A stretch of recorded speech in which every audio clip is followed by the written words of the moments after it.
মামিসা হত্যার বিষয়ে আপনি ইঙ্গিত করেছেন। ধর্ষণ এবং হত্যার পরে আসামিকে 7 ঘন্টার ভিতরে গ্রেফতার করতে আমরা সক্ষম হয়েছি। আদালতে স্বীকারোক্তিমূলক জবানবন্দি দিয়েছে একদিনের মধ্যে। সেই 164 স্টেটমেন্টে তার সহযোগী অপরাধী হিসেবে তার স্ত্রীকেও, তার নামও এসছে, তাকেও গ্রেফতার করা হয়েছে। আমরা খুব দ্রুততার সাথে আদালতের অনুমতি নিয়ে ডিএনএ টেস্ট করিয়েছি। সেই টেস্ট 3 দিনের সময় লাগে। 3 দিনের মধ্যে সেটা সমাপ্ত হয়েছে। রিপোর্ট কালকে বিকেলে জমা হয়েছে।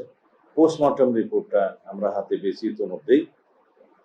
এগুলো সব একসাথে করে কম্পাইল করে চার্জশিট প্রণয়নের কাজটা কালকে রাতের মধ্যে সমাপ্ত হয়েছে। আজকে দিনে আদালতে সেটা সুপর্দ করা হবে, হয়তো ইতিমধ্যে হয়ে গেছে। এবং আদালত এর মধ্যে ছুটিতে যাবে, আপনারা অনেকে জানেন। কিন্তু এই বিশেষ আদালতটা ছুটি মাননীয় চিফ জাস্টিস বাতিল করার চিন্তা করছেন। এখনো হয়েছে কিনা আমি জানি না, এটা আইন মন্ত্রণালয় ডিল করছে। আমরা একজন স্পেশাল পিপি নিয়োগ করেছি শুধুমাত্র এই মামলাটা ডিল করার জন্য। সবকিছু বিবেচনায় আমরা আশা করছি যে আজকের মধ্যে তো চার্জশিট প্রদান করা হবেই এবং খুব সম্ভবত 5 থেকে 7 দিনের ভিতরে এই বিচার কার্য সমাপ্ত হবে।